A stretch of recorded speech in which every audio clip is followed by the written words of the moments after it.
Hey, and welcome back to another video in my Vintage Tech Showcase playlist, the playlist of videos where I showcase vintage mobile phones, iPods, tablets, and etc. etc. And what I have for you here today is the Sony Ericsson Yendo from 2010. Now, the Yendo is an interesting phone because if you look at it, you'll think, oh, that's a smartphone. But actually, no, it's not a smartphone. It is a full touchscreen feature phone. Yeah, this thing is actually a feature phone. Now, it's also known as the W150 Tea Cake and also the W150A Yeezo in some countries. So it has three names: Yendo, Tea Cake, and Yeezo. It was announced in June of 2010 and released in October of 2010. And I remember back in the day, I actually wanted one of these, but I couldn't get my hands on one because they were not available where I was at the time. But I got this one for like 19 bucks recently, and we're gonna do a retro style review on it. But before we jump right in, as always, don't forget to leave a like on this video as it helps this video get on YouTube's algorithm. Also, don't forget to hit that subscribe button down below and ring that bell notification button to get notified whenever I upload a new video. I'm on Instagram, Discord, and Twitter, and you can follow me on those using the links down in the description below. And now let's jump right into this video. Now, firstly, I have the phone off here and we can turn it on and see the beautiful Sony Ericsson start screen, which I honestly really like with the colors and stuff. I personally prefer it over the Nokia start screen. Well, the Nokia, the hand start screen is pretty basic, but this has the nice colors and stuff. And you'll see it in a bit. There we go. Honestly, in my personal opinion, the best start screen of any smartphone or phone ever. So for a bit of history, to start things off, this thing sold for really cheap. This was not an expensive phone at all, and it had a really attractive price. It was around $100 in the US and about 70 euros in Europe. So it had a very attractive price for all the features it had, and it sold really well. It was also known as the most colorful phone back in the day because it was released in a plethora of colors. We have the black one like I have here. We have blue, green, orange, pink, purple, red, and silver, as well as white and yellow as well. So a bunch of colors, about 10 colors there. So a very colorful phone, and these colors were really bright. Not neon colors, but they were quite bright. I've put a bunch of them on the screen here. And like I said earlier, this thing was announced in June of 2010 and released in October of 2010. And it sold really well, especially in Europe. Now, like I said earlier, this thing is not a smartphone. This thing is actually a feature phone running a proprietary OS here. And you may have noticed by the logo, it is from the Walkman series. And it did do that job very well. People said that this thing had a great audio output.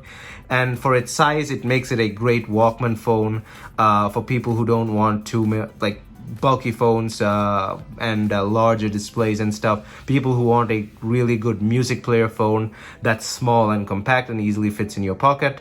This thing is quite thick, as you see there, and we'll go over the design in a bit. But again, for what it was an excellent phone, and its price range gave it a big thumbs up. It also had a bunch of social media apps and stuff we'll talk about later. Now let's start off by talking about the design and build quality of the Sony Ericsson Yendo. So starting things off at the front, we have the ear speaker up here, followed by the Sony Ericsson logo down there. We have the display, which we'll talk about later, and then we have a single home button. This is not a directional home button.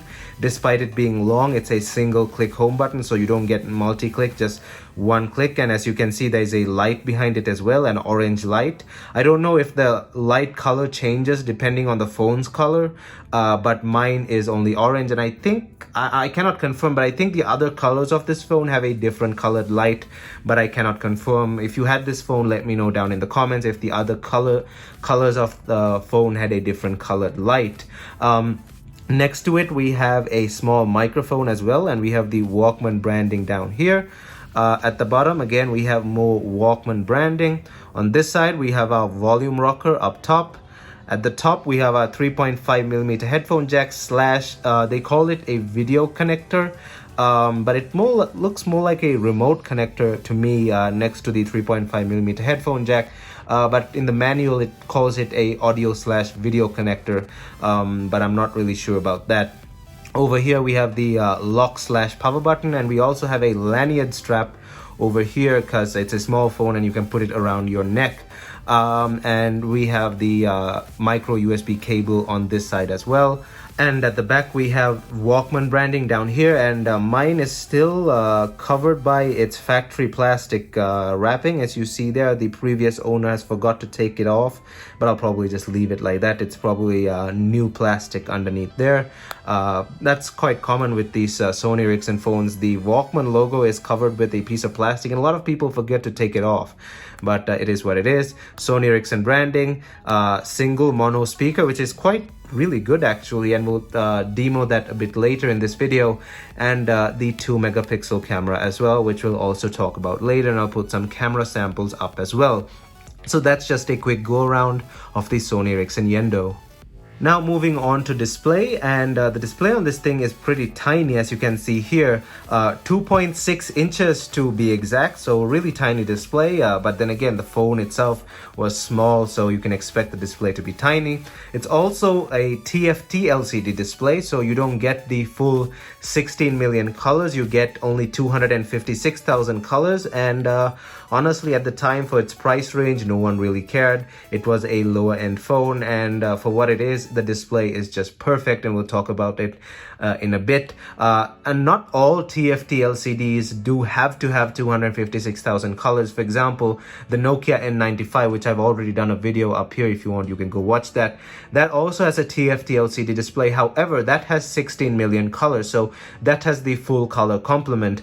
The Sony Ericsson Yendo, however, has the standard TFT with 256,000 colors, which you're not going to really notice much of a difference. Even back at the time, for what you paid for, that is what you get. But it's not much really different unless you start looking at really high definition and really colorful images, something probably you won't be doing on this phone. Anyway, 2.6 inches TFT LCD technology, 256,000 colors. It's got a resolution of 240 by 320 pixels with a 4:3 aspect ratio, which gives it a pixel density of around 154 pixels per inch. And for what it is, the display is just perfect for this phone. You could not ask for more, you could not ask for less.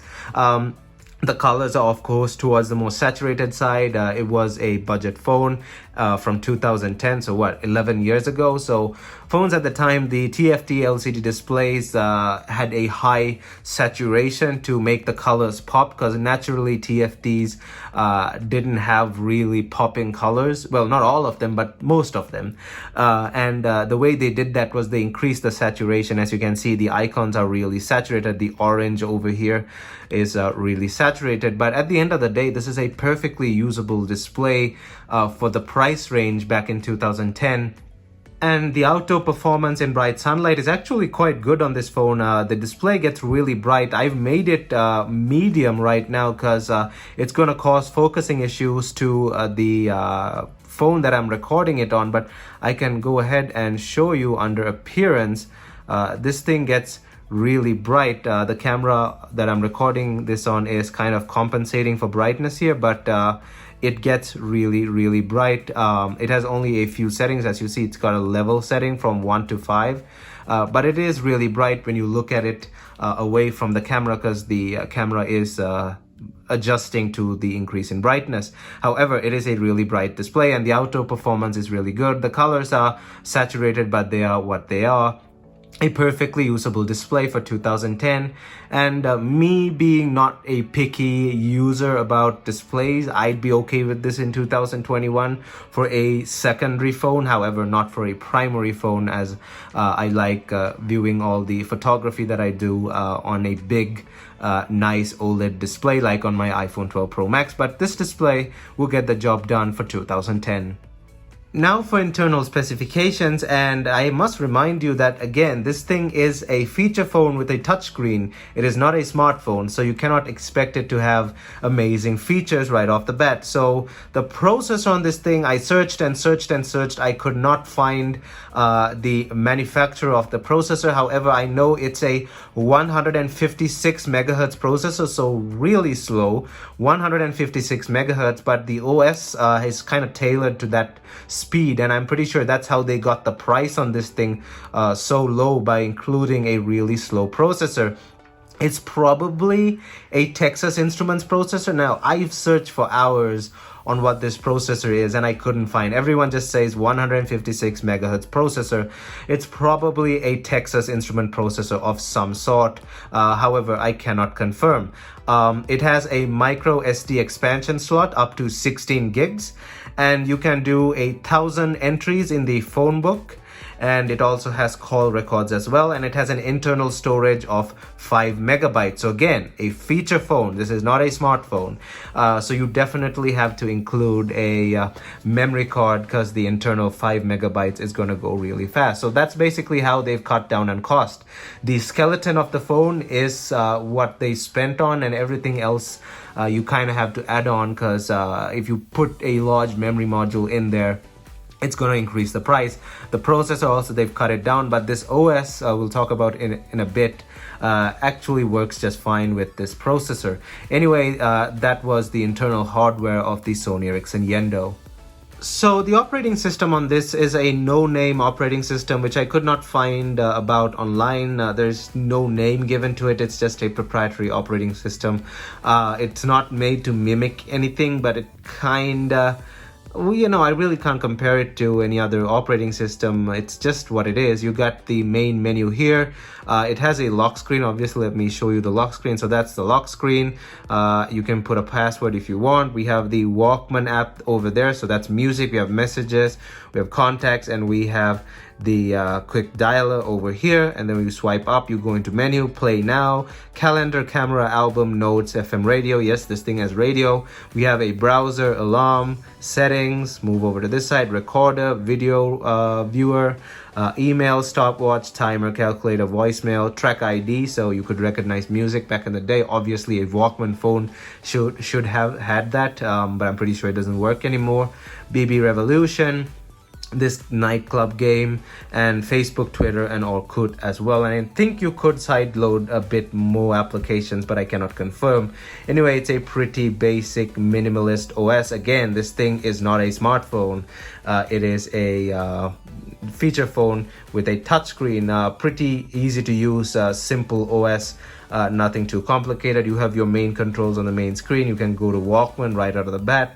And I have not loaded any songs. That song is actually from the previous owner, but it doesn't work, and I'm not going to play it, obviously, due to copyright reasons. But as you can see, it's a simple navigation, and it's meant to navigate using your thumb. That's the main focus of this phone. You can navigate the whole interface using your thumb. Everything is within reach, as you can see here. The home button, the single press home button. So again, like I said, this is not a double press, or there is no directional pressing to this. It's just single press, and everything can be done with your thumb, or your thumb on your other hand. You can use both thumbs, whichever way you want. And I can imagine typing on this is pretty horrible, but again, for the price you pay, it is what it is. So that is the OS on the Sony Ericsson Yendo.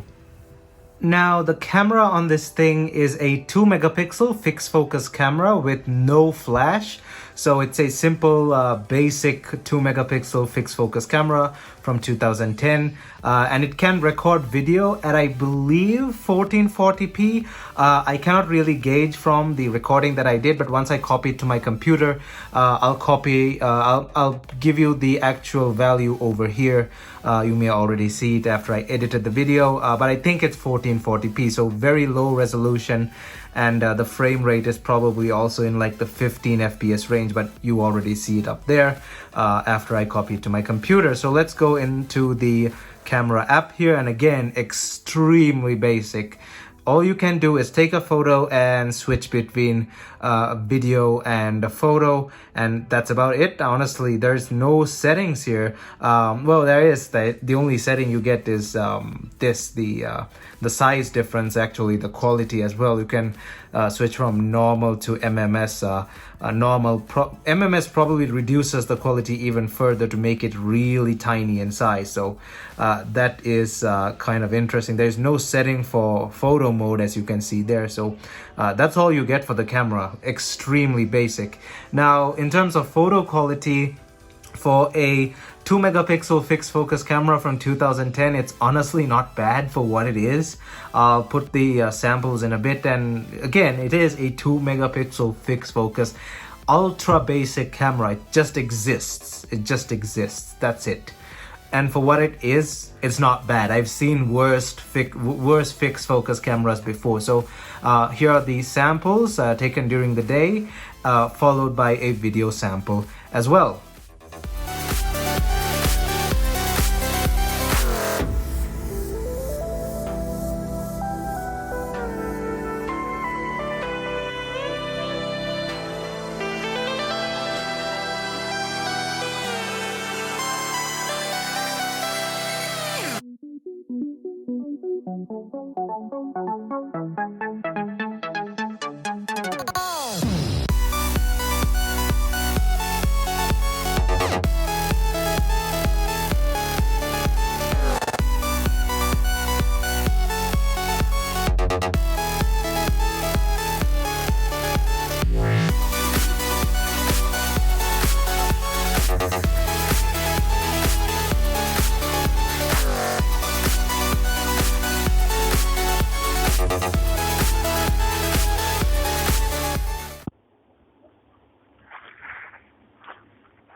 Okay, so those were the camera samples, and you saw that they're actually decent for what they are. Nothing too bad, nothing too great either for a fixed focus 2 megapixel camera from 2010. Actually, some photos were pretty decent, to be honest there.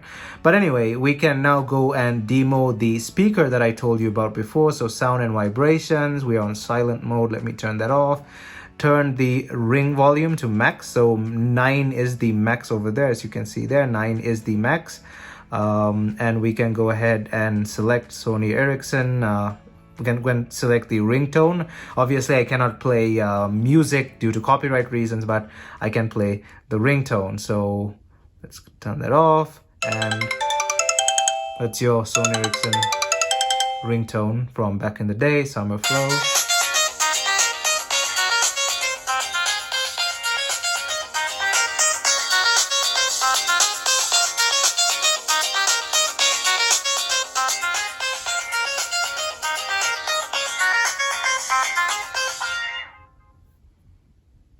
So as you see, it's actually really loud for such a tiny phone, and it is clear as well. It's not too tinny or like crackly.